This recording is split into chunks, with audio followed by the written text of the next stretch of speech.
예레미야 25장 8절에서 14절까지 말씀 묵상하겠습니다.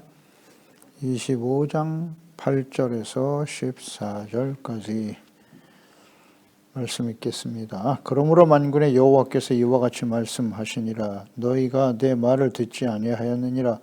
보라, 내가 북쪽 모든 종족과 내 종 바벨론의 왕 느부갓네살을 불러다가 이 땅과 그 주민과 사방 모든 나라를 쳐서 진멸하여 그들을 놀램과 비웃음거리가 되게 하며 땅으로 영원한 폐허가 되게 할 것이라. 여호와의 말씀이니라.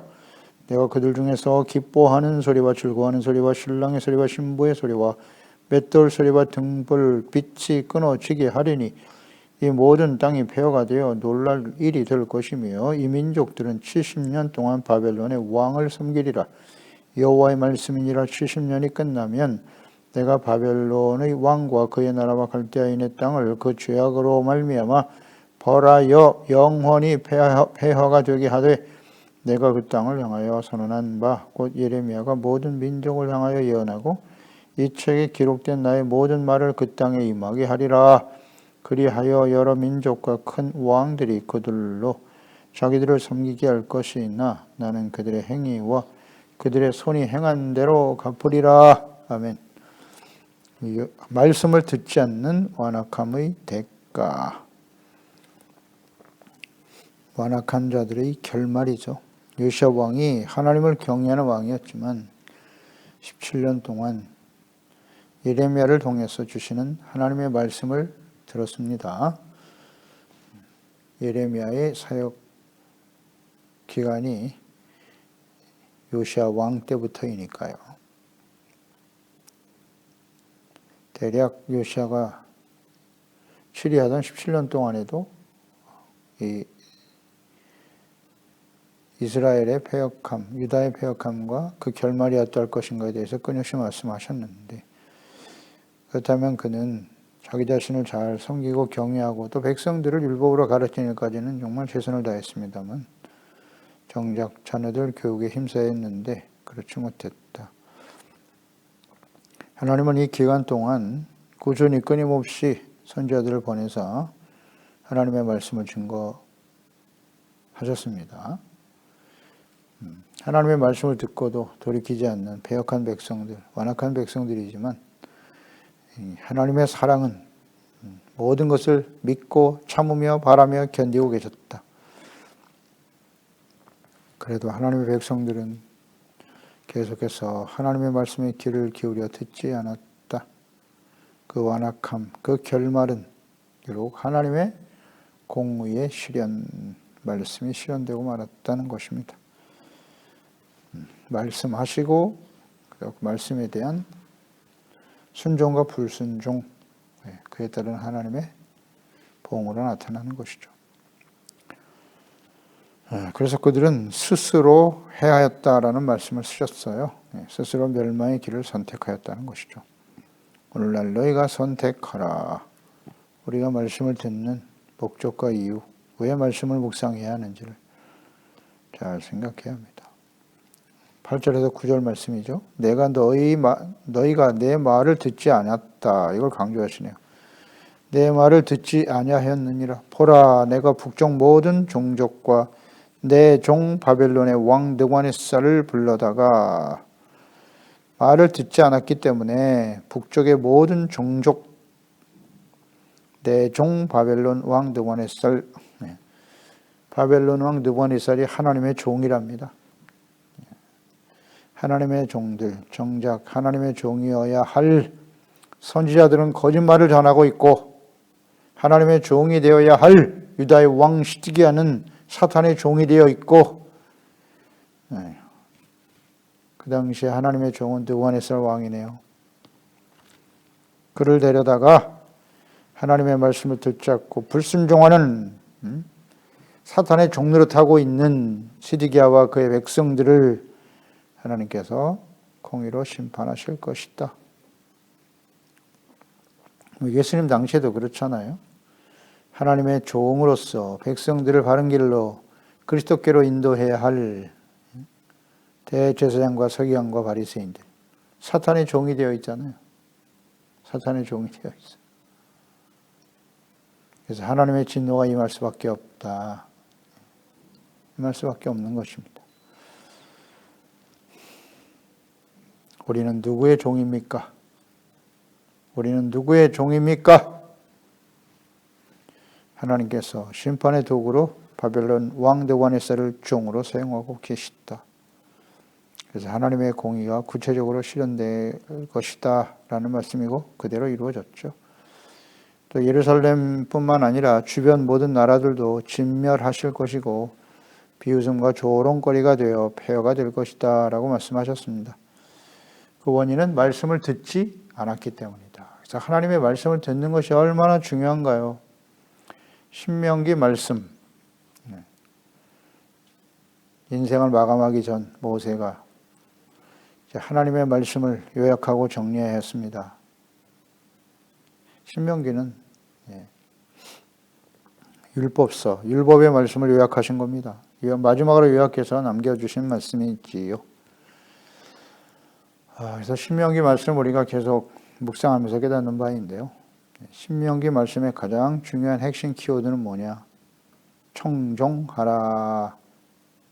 청종하라.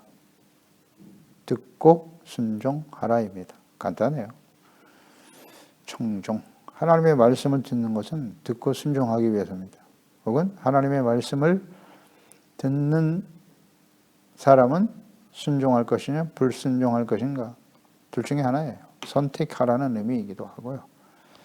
듣고 순종하면 하나님이 함께 하시고 지켜주시고 하나님이 다스리시는 하나님의 나라 의와 평강과 기쁨을 누리며 살게 될 것이지만 불순종하게 되면 하나님이 약속하신 공의가 실현되는 것이다.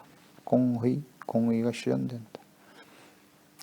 신명기 28장 1절이죠. 내가 내 하나님 여호와의 말씀을 삼가 듣고 주의하여 듣고 내가 오늘 내게 명령하는 그의 모든 명령을 지켜 행하면 내 하나님 여호와께서 너를 세계 모든 민족에 뛰어나게 하실 것이다. 단순 명료하죠. 언제나 진리는 단순 명료해요. 듣고 지켜 행하라. 이것이 구약 시대의 하나님의 백성들에게 맹맥히 흐르는 하나님의 뜻이고 주님의 명령이죠. 이스라엘 또 유다가 멸망한 이유가 뭐다? 듣지 않았다 하나님의 말씀을. 또 듣기는 들었으나 완악함으로 불순종했다. 지켜 행하지 않았다는 거죠. 하나님의 말씀을 듣고 지키지 않는다는 것은 하나님 자체를 버리는 거예요. 하나님을 멸시하는 행위입니다. 그래서 하나님의 아들 선지자들의 말을 듣지 않으니까 하나님의 아들 예수 그리스도를 직접 보내신 거죠. 그런데도 듣지 않아요. 듣지 않아요. 어떻게 되었나요? 이스라엘은 역사를 통해서 교훈을 얻어야죠. 그런 일들이 우연히 발생한 일입니까? 이스라엘이 힘이 없어서 망했어요? 로마가 너무 강력하기 때문에? 하나님이 도구로 사용하시는 겁니다. 신약 성경은 어떨까요? 듣고 지켜 행하라. 산상수훈의 마지막 결론입니다. 예수님께서 이 말씀을 듣고 지켜 행하는 자는 반석 위에 집을 짓는 자와 같다. 지혜로운 자이지만 듣고 지켜 행하지 않으면 모래 위에 집을 짓는 자와 같아서 다 무너진다. 다 무너진다. 듣고 지켜 행하면 말씀과 뜻대로 아버지의 뜻대로 행하는 자라야 천국에 들어간다. 그게 진짜 하나님의 자녀들이기 때문이에요. 요한계시록 마지막 심판이 임박한 시대에 교회를 향해서 외치시는 말씀. 귀 있는 자는 성령이 교회들에게 하시는 말씀을 들을 자다. 말씀을 듣고 지켜 순종하라. 이 말씀을 듣고 지켜 행하는 자가 복이 있도다. 요한계시록 1장 시작이잖아요. 서론. 말씀을 듣고 지켜 행하면 그게 하나님의 뜻이에요. 그러니 하나님의 말씀을 듣는 일이 얼마나 중요한가요? 말씀을 듣고 있나요? 말씀을 듣고 있나요? 말씀을 듣는 목적은 무엇입니까? 순종하기 위해서. 죄를 깨닫고 돌이켜 용서받고 의롭다함을 얻기 위해서. 어렵지 않아요. 나의 무슨 소원을 이루고 소망을 이루고 내가 더 잘 되기 위해서. 그렇죠. 잘 된다는 의미가 뭐예요? 하나님 앞에 의를 회복하는 것이 잘 되는 거예요. 자녀답게 살아가는 것, 그것이 진정 잘 되는 일 아닌가요? 우리가 하나님을 잘 믿는다는 게 무슨 뜻이에요? 하나님의 말씀을 듣고 나의 생각을 쳐서 복종시키고 하나님의 말씀을 따르는 의롭고 진실된 거룩한 하나님의 자녀로 살아가는 거예요. 10절에 내가 그들 중에서 기뻐하는 소리와 즐거워하는 소리, 신랑의 소리, 신부의 소리, 맷돌 소리, 등불 끊어지게 될 거다. 폐허가 될 거라고 말씀하시고 이 민족들을 70년 날짜를 정하셨네요. 70년 동안 바벨론 왕을 섬기게 될 거다. 말씀하셨네요. 여호야김 시대에 이미 이 말씀을 하셨고요. 여호야김과 시드기야를 거쳐서 이 말씀이 구체화되죠. 실현되고 말았습니다. 즐거움과 기쁨의 소리가, 결혼하는 신랑 신부의 소리가 사라진다. 그다음 맷돌 소리가 끊어진다는 것은 먹을 양식이 없어 궁핍하게 될 것이라는 뜻이에요. 그러니까 일상의 기쁨이 사라지는 거예요. 이러한 경고의 말씀과 환난을 직접 경험하면서도 이들은 하나님께 돌아오지 않아요. 일상의 기쁨과 즐거움의 소리가 사라졌다. 오늘날 코로나19로 인해서 일상을 잃어버린 우리의 삶은 어떠한가요? 먹고 마시고 결혼도 사람들을 불러다가 할 수가 없는 시대가 되어버렸어요. 일상의 즐거움을 빼앗겼어요. 맷돌 가는 소리, 경제적으로 어려움을 당하게 되고 있습니다. 지금 이런 일들이 우연히 발생한 것일까요? 오늘 본문 말씀과 연결해서 묵상해 보세요. 우연입니까? 누구 때문입니까? 하나님께서 하나님의 백성들을 향해서 돌이키라고 지금 말씀하고 계시는 거예요. 누구 때문이다. 서로 원인이 무엇이고 어떤 나라 때문에 이런 일이 벌어졌다. 세상 사람들은, 하나님을 모르는 사람은 그렇게 말할 수밖에 없지만 우리 하나님의 자녀들은 잘 생각해야죠. 이 초점이 어디에 있는지, 이런 시련을 당하게 하신 하나님의 뜻이 어떠하신지. 하나님의 바벨론 왕도 종으로 사용하시잖아요. 하나님이 하시는 일이라는 사실을 우리 인정하고 있나요? 일상을 잃어버렸다. 일상의 즐거움, 기쁨이 사라졌어요. 느부갓네살이 유다 백성들을 포로로 끌려가기 시작한 때, 그때가 BC 605년이에요. 그러니까 70년을 정하셨는데 이 605년으로부터 시작해서 바사왕 고레스 왕이 예루살렘을 중건하라, 예루살렘으로 돌아가라고 명을 내린 때가 BC 536년이에요. 이때까지의 기간이 70년이거든요. 그러니까 애굽에서 구원받은 후 광야에서 불순종한 이스라엘 백성들 40년 동안 연단하셨는데요. 그리고 가나안 땅에 들어가게 하셨는데, 그 하나님께서 이제 바벨론에 의해서 포로 생활을 하게 하는 시간을 70년으로 정하셨어요. 40년 가지고 안 된다. 70년 정도의 연단의 과정을 거쳐야 할 것이다. 더 늘리셨어요. 하나님께서요. 70년. 그러니까 이런 연단의 과정이 필요하다는 거예요. 그래야 온전해질 수 있기 때문에. 그래서 애굽에서 이스라엘 백성들이 구원받은 엑소도스죠. 엑소도스고 430년 동안 애굽에서 있었는데요. 그 다음에 이제 바벨론 포로에서 돌아오는 제2의 엑소도스죠. 그리고 예수님이 오심으로써 이제 마지막 엑소도스가 이 땅에 이루어지게 되는 것이죠. 저 천국으로 인도하기 위해서. 그러니까 이 70년의 연단의 시간, 이 시간이 연단이라는 걸 알아야 돼요. 포로 생활, 조롱과 멸시를 당했죠. 고통의 시간이었죠. 그 연단의 시간의 의미는 무엇인가? 그러니까 70년 포로 생활의 의미, 이것이 연단의 시간이었음을 보여주는 느헤미야의 기도에 잘 나타나 있어요. 느헤미야 1장 4절로 10절에 보면 내가 이 말을 듣고 앉아서 울고 수일 동안 슬퍼하며 하늘의 하나님께 금식하며 기도했다. 예루살렘 성이 다 무너지고 폐허가 됐다는 소식을 듣고 슬퍼하는 거예요. 느헤미야가. 그러면서 기도합니다. 금식하면서. 이르되 하늘의 하나님 여호와여, 크고 두려우신 하나님이여, 주를 사랑하고 주의 계명을 지키는 자에게 언약을 지키시며 공의를 베푸시는 주여 간구하나이다.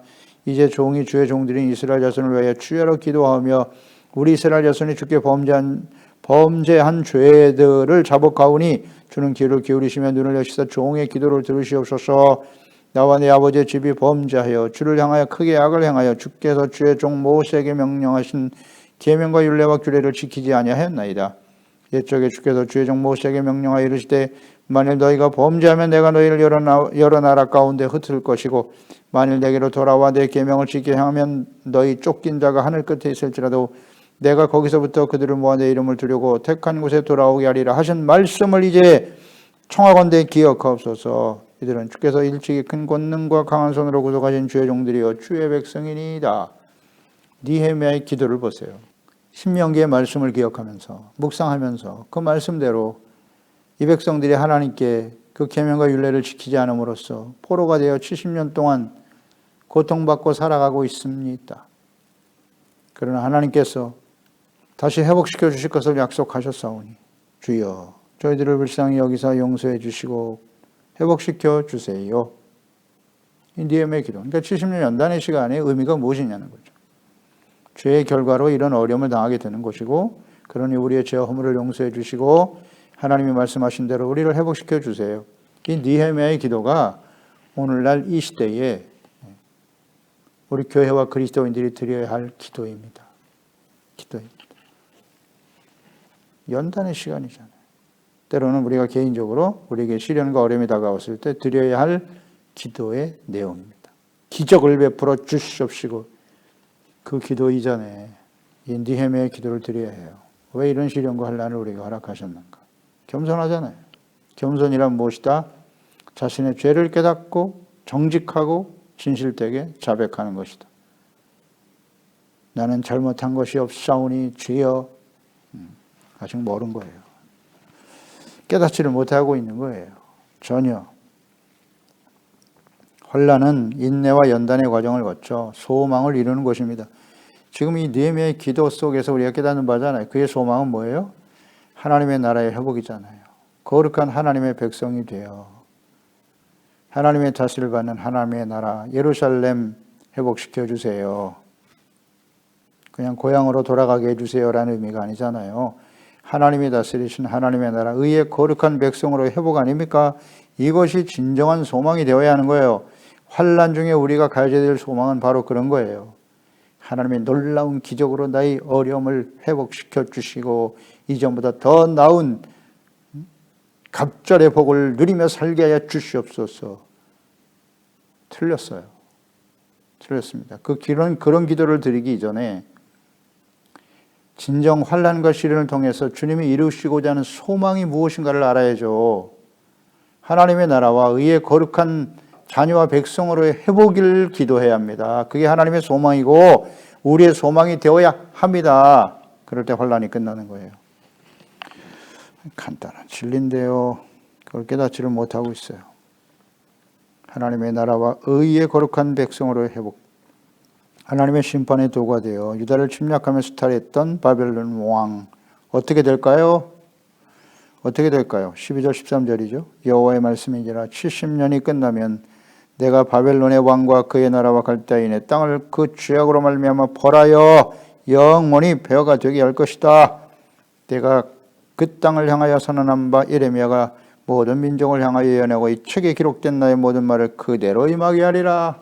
책에 기록된 말씀을 그대로 이루게 하신다. 말씀대로 이루어졌지요. 그래서 바벨론 왕은 죄악으로 인해서 하나님이 말씀하신 대로 영원히 폐허가 될 것이다 라고 말씀하셨는데 말씀대로 바벨론은 역사 속에서 사라졌어요. 몇 년 만에? 70년 만에. 70년 만에 사라진 겁니다. 느부갓네살 왕조 70년 말씀하신 대로 이루어졌다. 메대와 파사에 의해서 멸망을 당했죠. 그 당시에 느부갓네살 얼마나 강력한 왕입니까? 바벨론. 주변 모든 나라들이 바벨론에 의해서 다 멸망을 당했어요.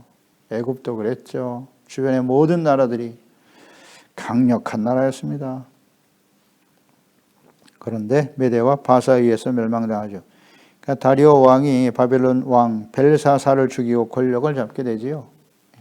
말씀대로 이루어졌어요. 그 내용이 다니엘서 5장에 잘 나타나 있죠. 5장에 느부갓네살 왕의 아들이었던 벨사살 왕이죠. 마지막 왕입니다. 술을 마시고 말이죠. 그들이 술을 마실 때 성전에서 가지고 온 예루살렘 성전의 기명을 가지고 그것을 술을 마시고 놀고 있었어요. 조롱하고 있었던 거죠, 하나님을. 그때 사람의 손가락들이 나타나서 왕궁 촛대 맞은편 석회벽에 글자를 쓰는데 왕이 그 글자 쓰는 손가락을 보고 얼마나 두려웠는지 말이죠. 두 다리가 떨리고 온몸이 굳어버렸죠. 아무도 해석하는 자가 없어. 그때 이제 다니엘을 불러다가 이 해석을 하게 하죠. 다니엘서 5장 23절. 또 우리여 자신을 하늘의 주자보다 높이고 하나님께서 느부갓네살 왕이 교만할 때 쳐서 미친 사람 노릇하면서 그랬다가 회복시킨 것을 왕이 보았지 않습니까? 벨사살, 당신의 아들로서 하나님이 하신 일을 보았을 텐데 그 주제보다 자신을 더 높이고 그 성전 그릇을 왕 앞으로 가져다가 왕과 귀족들과 왕후들과 후궁들이 다 그것을 술을 마시고 왕이 또 보지도 듣지도 알지도 못하는 금은 구리 새와 나무 돌로 만든 신상을 찬양하고 도리어 왕의 호흡을 주장하시고 왕의 모든 길을 작정하시는 하나님께 영광을 돌리지 아니한지라. 보세요, 다니엘 아주 담대하죠.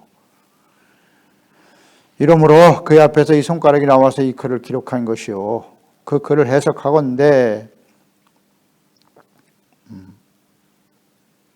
메네 대겔 우바르신 메네는 하나님이 이미 왕의 나라의 시대를 세워서 그것을 끝나게 하셨다며 대겔은 왕을 저울에 달아보니 부족함이 보였다며 베레스는 왕의 나라가 나뉘어 메대와 바사 사람에게 준바되었다 하미니 이에 벨사살이 명령하여 다니엘에게 자주색 옷을 입히고 금사슬을 목에 걸어주었다. 셋째 통치자로 삼았다. 그러나 그날 밤에 갈대아 왕 벨사살이 죽임을 당하였고 메대 사람 다리오가 나라를 얻었는데 그때 다리오는 62세였더라. 메대 사람 다리오 왕에 의해서 멸망을 당했다고 기록되어 있죠.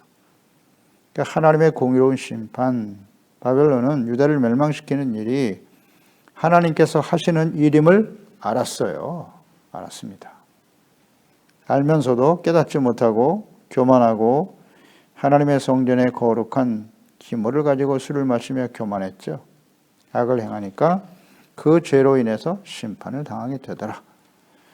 멸망, 교만이 언제나 교만이 원인이 되는 거예요. 교만이 죄악의 본질입니다. 교만, 정욕, 탐심, 우상숭배로 나타나는 것이고 하나님을 멸시하죠. 멸망으로 가는 것이고 정말 가슴 아픈 일은 하나님의 백성들도 그 길을 갈 수밖에 없다는 거죠.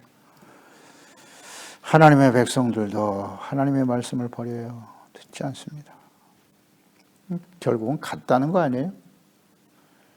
어떤 면에서 보면 하나님의 백성들이 받을 심판이 더 크죠. 하나님을 알면서도 지키지 않았으니까 더 크죠. 14절 그리하여 여러 민족과 큰 왕들이 그들로 자기를 섬기게 할 것이나 14절이죠. 나는 그들의 행위와 그들의 손이 행한 대로 갚을 거야. 그들의 행위와 손이 행한 대로 갚아주신다. 그렇습니다. 하나님은 행한 대로 갚아주시는 분이에요. 그러니까 바벨론 왕이 아주 교만하니까 악을 행하니까 그 행한 대로 하나님이 갚으신다. 다 보고 계세요. 보고 계십니다. 그러니까 이 역사를 주관하시는 분이 하나님이세요. 하나님의 자녀와 백성들뿐만 아니라 이 세상의 모든 나라들, 권력자들 하나님이 다 다스리고 계세요.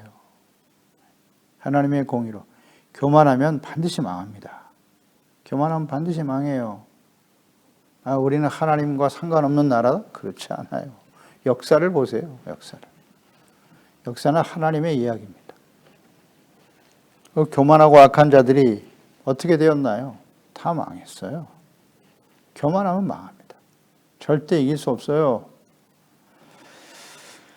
이거 절대 진리입니다. 절대 진리입니다. 하나님이 행하시는 것을 우리는 보게 되겠죠. 교만하면 망한다. 교만을 꺾으시는 거예요. 그래서 이 말씀대로 예레미야 50장 29절 이하 32절에 활 쏘는 자를 바벨론에 소집하라. 활을 당기는 자여 그 사면으로 죄인을 쳐서 피하는 자가 없게 하라. 그가 일한 대로 갚고 그가 행한 대로 그에게 갚으라. 그가 이스라엘의 거룩한 자 여호와를 향하여 교만하였습니다. 바벨론이죠. 하나님을 향해서 교만했다고. 그러므로 그날의 장정들이 그 거리에 엎드러지겠고 군사들이 멸절되리라. 여호와의 말씀이니라. 주 만군의 여호와의 말씀이니라. 교만한 자여 보라, 내가 너를 대적하나니 너희 날 곧 내가 너를 벌할 때가 이렇습니다. 교만한 자가 걸려 넘어지겠고 그를 일으킬 자가 없을 것이며 내가 그의 성읍들의 불을 지르리니 그의 주위에 있는 것을 다 삼키리라. 교만한 자가 걸려 넘어진다. 교만이기 때문에 멸망한 거예요. 잠언서 16장 18절 교만은 패망의 선봉이요 거만한 마음은 넘어짐의 업점이니라. 베드로전서 5장 5절 하나님은 교만한 자를 대적하시되 겸손한 자들에게 은혜를 주시느니라. 아멘. 교만, 하나님을 또 하나님의 말씀을 버리는 겁니다. 하나님 앞에서 자신의 심각한 죄를 자백하고 돌이키지 않는 것입니다. 완악함이 교만입니다. 교만과 완악함은 우상 숭배로 나타나요. 그 우상의 중심이 자기 자신이 있다는 거죠. 자기의 생각, 자신의 판단, 자신의 능력, 이걸 더 중요시 여기거든요. 그래서 교만한 자는 결국 멸망의 길을 갈 수밖에 없다. 그래서 우리는 이게 하나님의 자녀도 그대로 해당이 되는 말씀이잖아요. 지금 하나님의 자녀들에게 주시는 말씀이잖아요. 겸손한 자에게 은혜를 주신다는 거 잊지 말고 정직, 하나님 앞에서 정직하고 진실되게 자신의 죄를 깨닫고 자백하고 돌이킬 수 있는 것이 겸손이에요. 그럴 때 하나님의 용서의 은혜를 베푸시는 거다. 그러나 하나님의 진노의 심판 앞에 설 수밖에 없는 이유는 돌이킬 수 없다는 거죠. 겸손하지 않다는 건 돌이키지 않는다는 거예요. 하나님의 말씀을 듣지 않는다. 그게 교만의 시작이에요. 하나님의 말씀을 주야로 묵상하라고 말씀하셨어요. 복 있는 사람은 악인의 꾀를 따르지 않고 죄인의 길에 서지 않고 오만한 자의 자리에 앉지 않는 것인데 그러기 위해서는 여호와의 율법을 즐거워하여 주야로 묵상하는 자가 돼. 듣지 않으면 교만해져요. 이것이 무리한 해석인가요? 성경 전체를 꿰뚫는 아주 중요한 진리입니다. 그래서 예수님께서 마지막 교회를 향해서 마지막 시대의 교회를 향해서 하나님의 자녀들을 향해서 외치시는 거예요. 성령의 교회들에게 하시는 말씀을 들을 자다 듣고 지켜 행하라. 행하지 못하는 건 돌이켜야죠. 돌이켜야죠. 하나님께 돌아오라. 말씀으로 돌아오라. 기도하겠습니다. 하나님 아버지, 오늘도 하나님의 백성들을 그들이 장차 되어질 일들에 대해서 말씀하고 계십니다. 하나님의 백성들은 하나님의 언약의 백성이니까 하나님 앞에 복을 받아 형통하고 성공하고 승리하고 평안을 누리며 살아갈 것이다. 물론 하나님이 약속하신 말씀입니다만 그러기 위해서는 하나님과의 관계가 바르게 세워져야 합니다. 하나님의 자녀와 백성답게 살아가야 돼요. 하나님의 자녀와 백성답게 살아간다는 것은 무엇을 의미하나요? 하나님을 우리의 왕으로 인정하는 거예요. 그리고 하나님의 말씀에 귀를 기울이는 거예요. 그 말씀을 귀 기울여 듣고 삼가 듣고 지켜 순종하는 거예요. 하나님의 말씀과 뜻대로 따르기 위해서. 그래서 하나님이 다스리시는 하나님의 나라 의의 거룩한 백성이 되는 것이죠.